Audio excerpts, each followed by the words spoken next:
He shoved the shovel into my hands and spat, "I'll bury you alive." The words landed like a stone. The betrayal was physical and loud, a shove and a threat that left bruises on my forearm and more on my pride. The greedy motive was simple: my land, my bank accounts, the farmhouse and the small shops my late husband Tom and I had built over 40 years. The shocking twist that promised revenge? He had no idea about the treasure I had hidden beneath that yard, nor that I had planned what to do with it.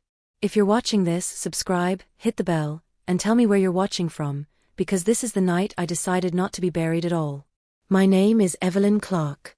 I'm 74, my hair silver and usually tied into a neat bun, hands rough from planting and fixing and counting pennies when times got thin. I grew up on stubbornness and thrift, and I married a man who liked ledgers and long walks. Tom and I built a life together: a clapboard farmhouse, a small antique shop in town, a few rental properties, and a garden that fed us and our neighbors. We were not rich by a magazine's measure, but our life was full, and we saved smartly. When Tom died, the world tilted. People visited, flowers came, and the lawyer did the tidy things lawyers do. I kept his shirts folded in the same drawer for a year and made his coffee in the mornings for longer. I pruned the roses he planted and slept with the window open where his scent sometimes seemed to linger. For 2 years I kept to my routines: shop open on Thursdays, apple pies for the farmer's market, a cat who preferred to nap on the porch steps. Then Michael married Hannah. Hannah arrived from the city with crisp blouses and a way of walking like she was already at the head of the table. She smiled a lot at first and said the things daughters-in-law say: "We're here to help, Evelyn," and Michael, my soft-spoken son, seemed pleased. I should have watched them more closely, but grief made me tired and trusting. The first cut wasn't meant to kill, it was a domestic suggestion. "Mom," Hannah said one humid June, "we should consider downsizing. These stairs are dangerous." She said it while opening a brochure for condos near the river, her manicured hand tapping a picture of low-maintenance living. "Less to worry about. We can help manage the estate, simplify everything." I know how that sentence works. In my younger years I used to tell Tom that the world arranges itself into people who take and people who guard. Hannah was arranging, not helping. Michael, eager to please her, said nothing beneath his breath. "It makes sense," he said later, in that voice he uses when he's deciding whether to mow the lawn. It sounded like betrayal in a pleasant wrapper. Tom had known people like Hannah. Once, when he and I were young and before the shop had even windows, he and I buried a little metal box beneath the old apple tree. It was a foolish private joke, he told me, and then he tapped a tin and said, "If anything happens, Evie, you find this and know the rest of the plan." We laughed and forgot it most days. Then Tom's cough got worse and the laughing stopped. I remembered the box the evening Hannah and Michael announced they had set up meetings with an appraiser. They had invited a man in a navy blazer to measure the place like it was a cake to be portioned. They taped flyers on the community board about estate sales. They called contractors in to discuss updates. They were moving through my home like ghosts, mapping furniture they assumed would belong to them. I dug the box up one night when the moon was thin and the garden smelled of old wood and damp leaves. My hands were steady. Inside the oilcloth-wrapped tin was a deed to a small cove parcel Tom had bought years ago, a typed sheet of transfer instructions, and a note in Tom's looping hand: "If they start to fight, use this." There was also a bank instruction tucked in an envelope, an odd little thing that would activate funds to a trust under a name we had joked about: Marigold Foundation. Tom always kept things with a bit of mischief. He liked the idea of leaving me a private joke that might double as a hedge. I would have handed the box to Harold, our lawyer, and tucked the secret away again, but Hannah and Michael kept making plans out loud. It was like watching someone pick at a scab. They spoke of taking control, of protecting assets from decline, and their sentences always circled back to "you'll be safer, and it'll be better." Their words felt like a slow squeeze. Revenge, or perhaps justice, is an art. It needs timing, preparation, and an audience. Tom and I were careful with our paper, ledgers, titles, notes, because we never trusted the idea that sentiment alone would hold. I called Harold and told him about the deed, presenting it like a discovery, and he listened with the kind of seriousness Tom used to reserve for engine troubles. "This could be significant," Harold said, voice low. "If zoning or development makes that cove valuable, a trust could yield substantial funds. And a trust is harder to touch than a checkbook." So we set up the Marigold Foundation quietly. Trustees were neighbors, a retired teacher, Harold himself. The documents were drawn so meticulous that even a practiced forger would blanch. I signed in little loops I had practiced for years. I felt odd exhilaration filing the papers, like a woman who had finally learned to use a new tool. But I did not tell Michael or Hannah. Let them believe they were carving the future from the place as if fate were cutting them a slice. Let them chew their nails wondering when the final slice would be served. They pushed harder. They tested me with small things. Who has the spare key?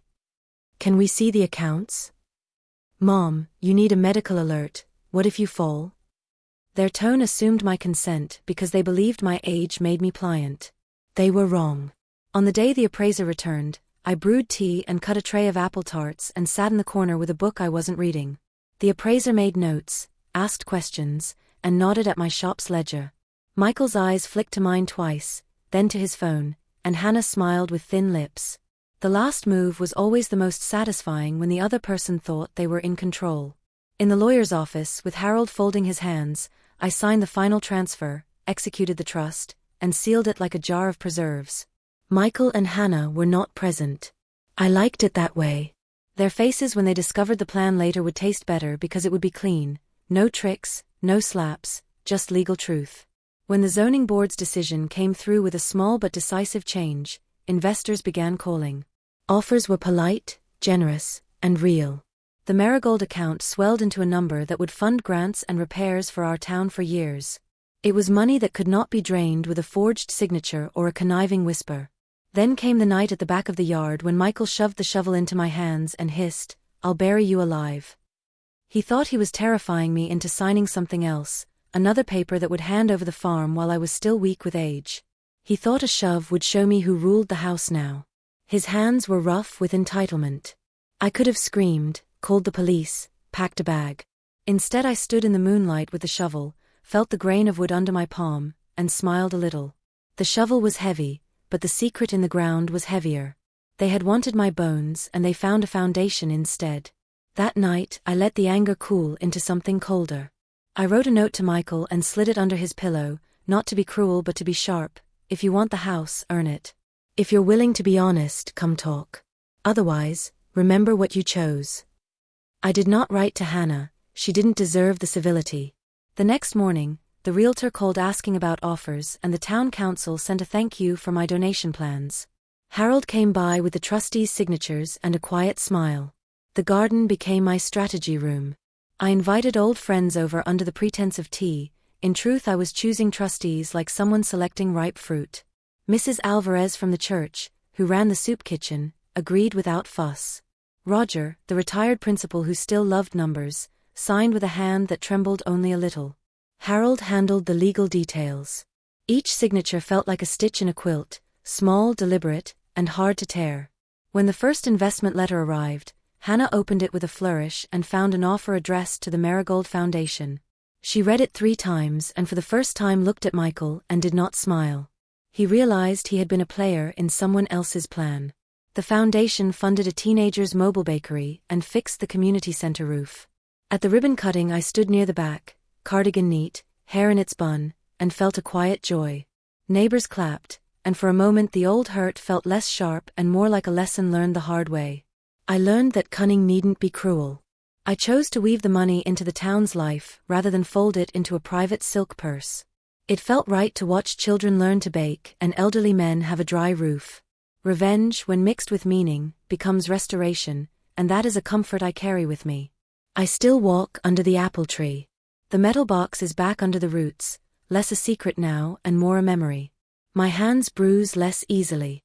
My heart carries the ache of betrayal like a thin scar that taught me how to hold my own name. Sometimes people ask if it changed me. Yes, it changed me into a woman who had to learn to set boundaries and use paper like a shield. If you've watched this far, tell me where you are in the comments. And remember, never let anyone tell you that being older makes you invisible. Often, it makes you the last and best defense. The earth keeps its own counsel, and so do I. Hannah's laugh carried down the hallway like a knife scraping porcelain. I was in the kitchen stirring a pot of soup when I heard it, the shrill, sharp tone of a woman who thought she'd already won. Michael's voice followed, lower but weighted with annoyance. She won't sign, Hannah. She keeps stalling. She's old, Hannah replied, her words dripping with disdain. Push her harder. She'll crack. Once that deed is in our hands, the rest falls like dominoes. I tightened my grip on the wooden spoon. Betrayal from a daughter-in-law is bitter enough, but hearing your own child reduced to a puppet is worse. They believed my silence meant surrender. They mistook my cardigan and grey bun for weakness. What they didn't know was that silence is armor, and patience is sharper than any blade. I ladled the soup into a bowl and carried it to the table, pretending I hadn't heard a thing. Hannah waltzed in moments later, her perfume flooding the room. "Smells nice," she said, flashing a smile that never touched her eyes. "We should have the appraiser back next week. Best to keep things moving along." Michael trailed behind her, his tie loosened, his face pale. He sat heavily in a chair, avoiding my gaze. "Mom," he muttered, "don't make this harder than it has to be." I set the bowl in front of him, my hands steady. "Eat," I said softly. "You'll need your strength." Because if you're watching this, don't forget to subscribe, turn on the bell, and comment where you're watching from, because this was the moment I decided to let their own greed destroy them, one bite at a time. Over the next week, they escalated. Hannah began calling me forgetful in front of neighbors. At the market, she clutched my arm dramatically and said, "It's so hard watching her slip." I caught the pitying glances of women I'd known for decades, their brows furrowed as if they were already mourning me.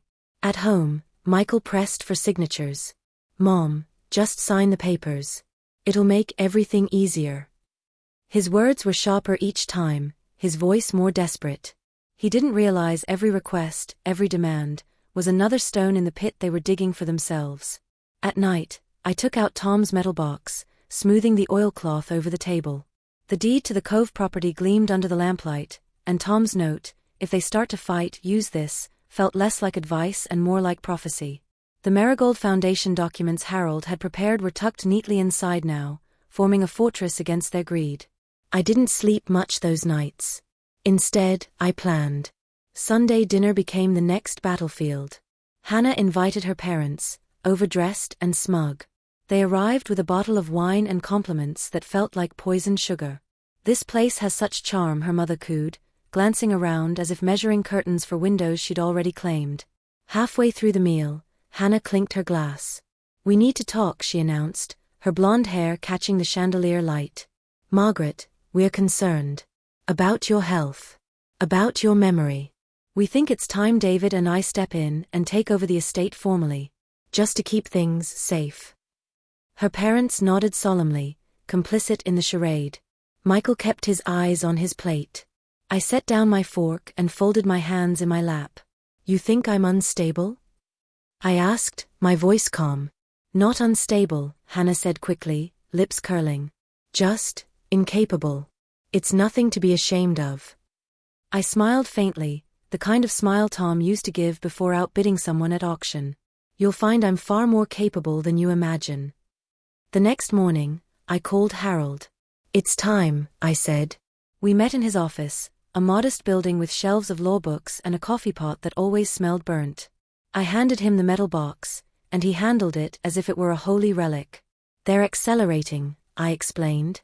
"They won't stop until they think I'm gone." Harold nodded gravely. "Then we'll ensure they're the ones who disappear instead." Together, we fortified the trust, added conditions that tightened like steel bands. We prepared documents that would activate immediately if I were declared incompetent, ensuring not a cent would fall into Hannah's manicured hands. I left Harold's office that afternoon with the sun warm on my face and the weight of certainty in my chest. For the first time since Tom's passing, I felt his presence beside me, steady and sure.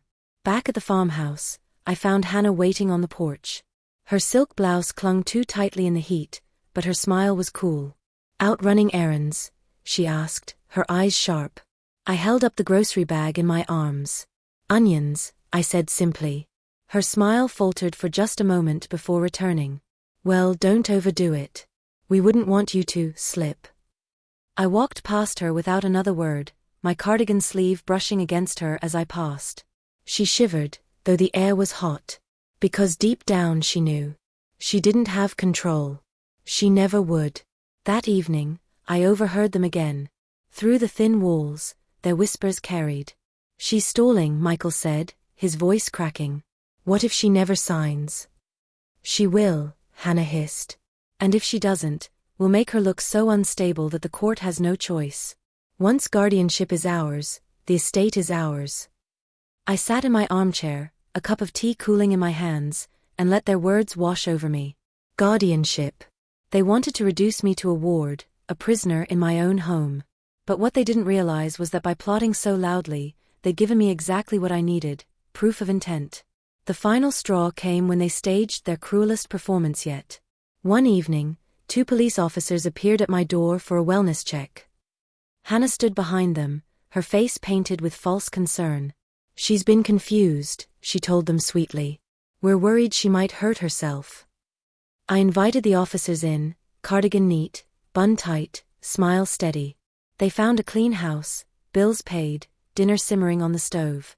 I offered them tea, and they left looking embarrassed for being used as pawns. As the patrol car pulled away, I turned to Hannah. You'll regret this, I said quietly. Her eyes flashed with fury. No, Margaret. You will. But I was already planning the moment her lies would collapse in front of everyone she tried to fool. If you're watching this, don't forget to subscribe, turn on the bell, and tell me in the comments where you're watching from, because what came next wasn't just about revenge. It was about turning the weapon she forged against me into the shovel that buried her alive. The morning light spilled into my kitchen like honey, soft but unyielding. I sat at the table with Tom's ledger open before me, pen poised above the margin. Every detail mattered now, dates, overheard words, witnesses who could swear to Hannah's poisonous manipulations. Revenge, if it was to work, needed more than anger. It needed evidence. I began recording everything. Hannah's snide remarks, Michael's nervous agreements, even the night she called the police to paint me unstable, I logged it all. I clipped receipts, photocopied letters, tucked notes into a folder marked with Tom's initials. My son thought his silence made him blameless, but silence can damn a man as surely as words. That evening, when Hannah entered the kitchen with her phone glued to her hand, I caught her reflection in the window. She whispered, "She won't last much longer. Trust me." Her smirk was cold, practiced. I wrote it down. Because if you're watching this, don't forget to subscribe, turn on the bell, and comment where you're watching from, because what I was building wasn't just a defense. It was a weapon, and the day to wield it was drawing near. The first ally I sought was subtle.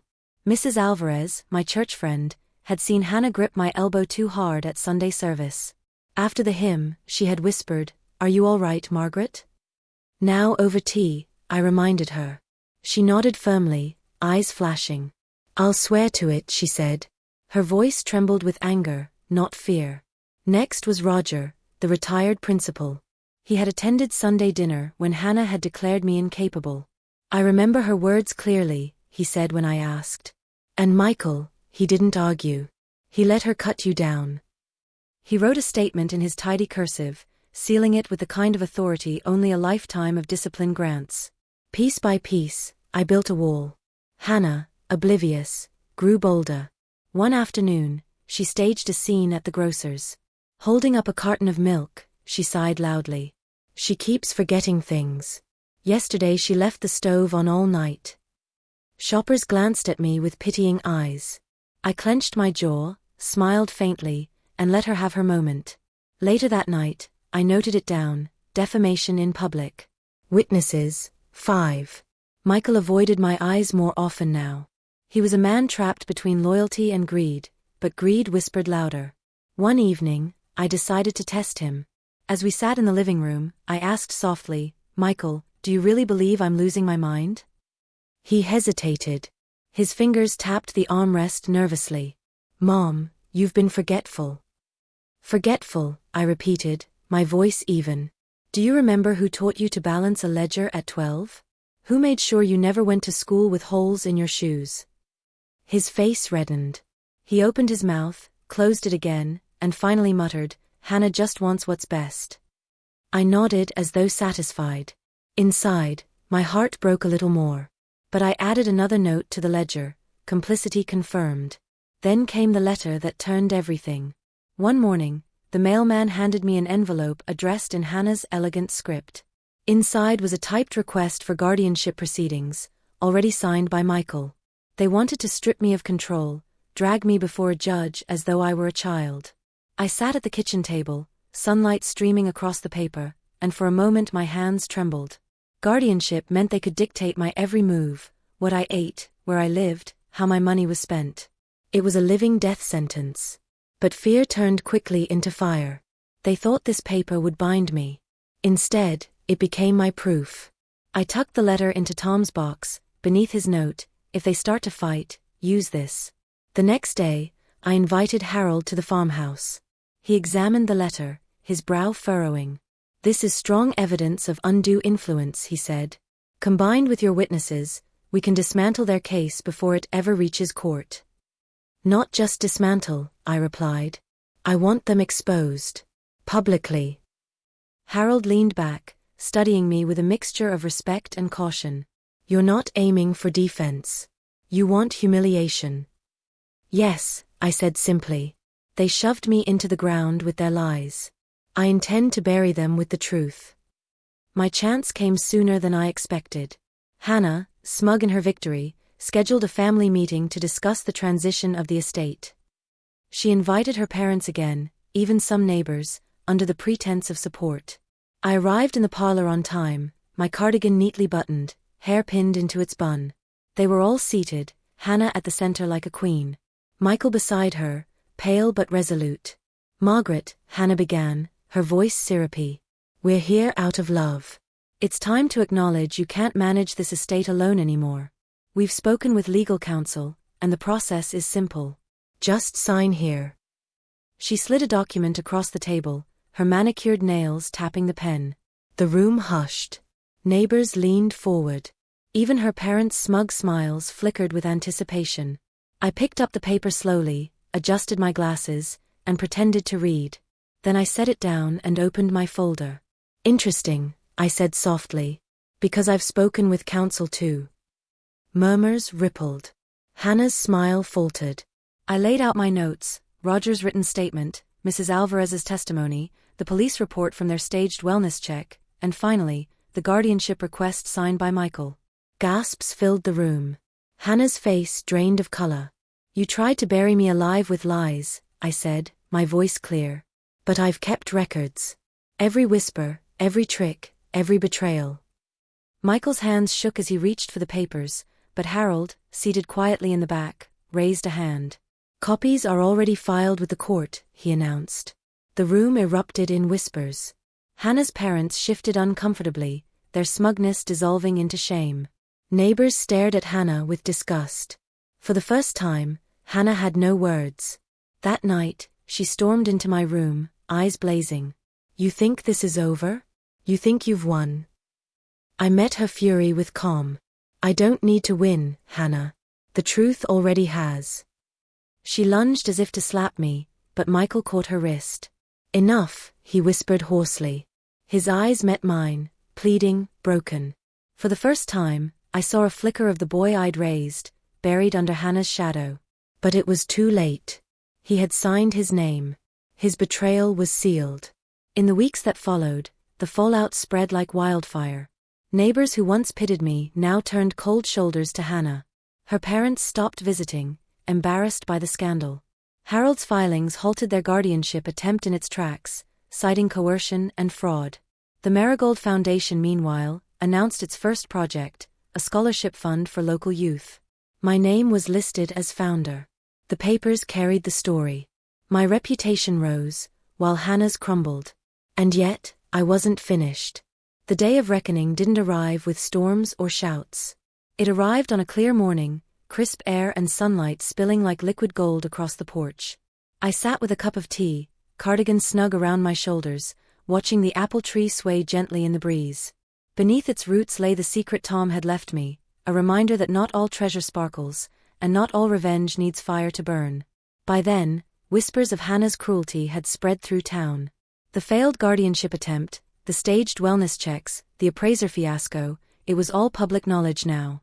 Neighbors who once greeted her warmly now crossed the street to avoid her. Her parents had stopped answering her calls. The shopkeepers, who once smiled indulgently at her arrogance, now rang up her purchases with cold silence. Michael tried to hold on, but his shoulders sagged under the weight of disgrace. I watched him some evenings, sitting on the porch steps, his face in his hands, Hannah scolding him from inside. He looked like a man who had lost not just a plan, but himself. It was Hannah who pushed the final stone loose. One afternoon, she cornered me in the kitchen, eyes wild, hair slightly disheveled. "Where is it?" she demanded. "The money. The deed. I know you've hidden something. People don't just beat us without help." I stirred the soup calmly, letting the steam rise between us. "Some treasures," I said softly, "aren't meant for greedy hands." Her fists clenched. She stormed out, slamming the door so hard the windows rattled. "Because if you're watching this, don't forget to subscribe, hit the bell, and tell me where you're watching from, because what came next wasn't just revenge. It was the quiet burial of everything Hannah had built her life upon. The town council invited me to speak at a community meeting about the Marigold Foundation. The Cove property Tom had bought decades ago had risen in value after zoning changes, and the trust I'd secured with Harold's help was now worth millions. With that money, we'd begun funding scholarships, repairing roofs, and even planning a new library. I stood at the podium that evening, silver hair pinned neatly, cardigan freshly pressed. Neighbors filled the hall, their eyes warm, their applause genuine. Hannah and Michael sat near the back. I could feel Hannah's glare like a knife against my spine. "Tom and I built our lives with care," I told the crowd. "And we believed that when you have more than you need, you plant seeds for the future. The Marigold Foundation is our way of doing that. Not just for family, but for everyone." The applause thundered. Hannah's face twisted with fury, Michael's pale with shame. In that moment, their plan crumbled fully. The treasure they'd wanted to seize had already been buried deep in the soil of community, untouchable by their greed. But fate wasn't done with Hannah yet. 2 weeks later, she filed for divorce. The scandal had gutted her reputation, and she blamed Michael entirely. "You're weak," I overheard her spit at him one night. "You let her humiliate us. You lost me everything." Michael's response was barely audible. "You lost us everything." The next day, he packed a single bag and left. No goodbyes, no explanations. Just silence and an empty chair at the dinner table. Hannah's fury turned inward. She began pacing the halls at night, muttering to herself, wine glass in hand. Her once perfect blouses hung wrinkled, her hair unkempt.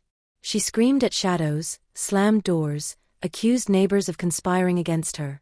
The humiliation was public. People whispered when she passed, their pity sharp as knives. Invitations dried up. Even her own parents distanced themselves.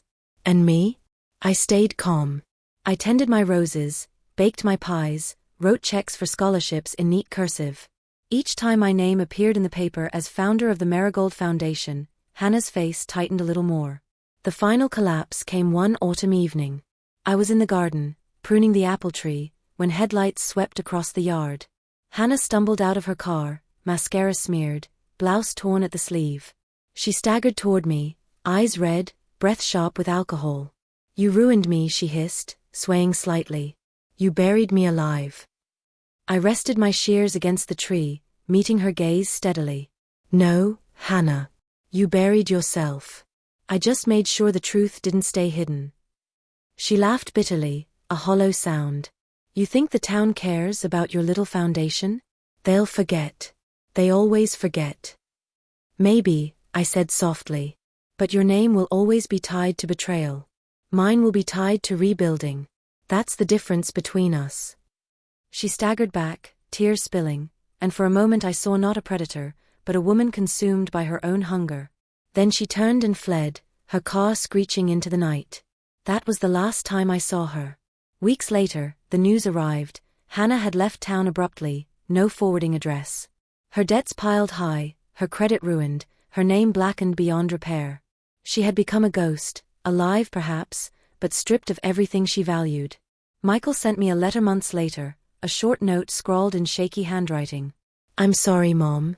I see now what I chose. I don't expect forgiveness. I just hope you know I regret it." I folded the letter neatly and placed it in Tom's box, beside his note. A reminder that greed devours, but regret lingers. Now, as I sit beneath the apple tree, the autumn leaves crunching beneath my shoes, I think of Tom. His laughter, his foresight, his steady hand guiding mine when we buried that little box decades ago. He knew, even then, that life would test me. He trusted I would find my strength when the time came. And I did. Michael lost his wife. Hannah lost her name. And I gained peace. The treasure wasn't just money or deeds. It was the wisdom to bury greed before it buried me. So when he vowed, "I'll bury you alive," the truth was simpler. It was his own greed that dug the grave. My hidden treasure only lowered him into it. If you're still watching, tell me where you're from in the comments. Because remember, sometimes revenge doesn't come with fire or fury. Sometimes it comes with silence, patience, and the quiet certainty that truth always rises while greed sinks.